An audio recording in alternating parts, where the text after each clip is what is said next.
Perkenalkan Pak, nama saya Lena Seragi dengan NIM 11S24019. Pada hari ini saya akan mempresentasikan analisis dari UI UX dari JDBC lanjutan dari praktikum 11. Di sini kita akan membahas yang pertama ada unit testing pada to-do service. Yang pertama ada status studi kasus to-do service. Di sini kita akan turun ke level mikro. Kita akan melihat bagaimana sebuah entitas data didesain dan bagaimana kita menjamin validitas logika bisnis menggunakan strategi unit testing dengan teknik manual mocking. Yang kedua, studi kasus cash flow module. Di sini, studi kasus cash flow module ini naik ke level makro atau arsitektur yang lebih luas. Kita akan melihat integrasi end-to-end, mulai dari database layer yang kompleks, service layer dengan testing modern, dan hingga controller layer yang menangani keamanan API-nya. Di sini ada entitas data. Yang pertama itu ada penggunaan UUID. Di sini kita menggunakan integer auto increment untuk ID. Karena universally unique identifier jauh lebih aman untuk mencegah enumeration attack, di mana peretas itu mencoba menebak ID berurutan. Yang kedua, di sini ada user isolation. Di sini user isolation itu bersifat wajib atau mandatory, yang merupakan mekanisme pertahanan level pertama. Setiap tugas atau tuduhnya itu harus dicap kepemilikannya, yang mencegah satu user mengakses data user milik lain. Yang ketiga, ada audit trace otomatis. Di sini kita menggunakan anotasi GPA, yaitu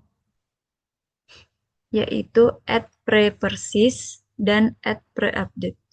Ini berfungsi agar sistemnya itu mencatat waktu pembuatan atau create add dan perubahan atau update add secara otomatis. Jadi kita tidak perlu repot melakukan set create add secara manual di setiap baris kode service, yaitu mengurangi resiko human error. Selanjutnya ada strategi testing. Di sini masuk ke bagian pengujiannya. Pada to-do service test.java kita menerapkan strategi manual mocking. Kenapa kita menggunakan manual? Yaitu tujuannya untuk memahami fundamental dependency injection. Misalnya pada kode to-do repository, to-do repo sama dengan mockcito.mock. Di sini kita secara eksplisit membuat objek tier 1 atau mock dari repository. Di sini kita tidak mengetes apakah database-nya itu menyala atau tidak, karena yang mengetes itu adalah tugasnya integration test. Selanjutnya itu di unit test, kita hanya mengetes logikanya. Jika repositorinya memberikan data X, apakah service mengolahnya dengan benar?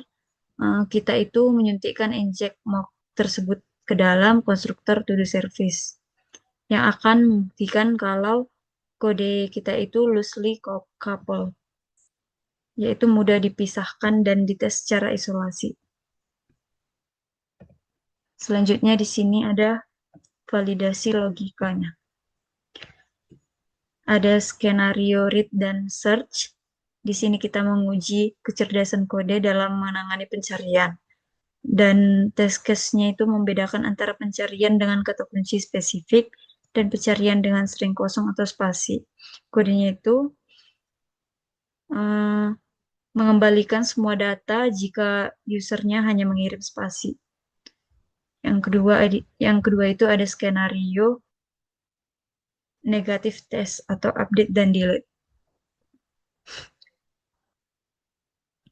Jika dites apa yang terjadi kalau mengupdate ID to do yang tidak ada, tes itu akan memastikan sistem mengembalikan null atau false, bukannya crash atau error.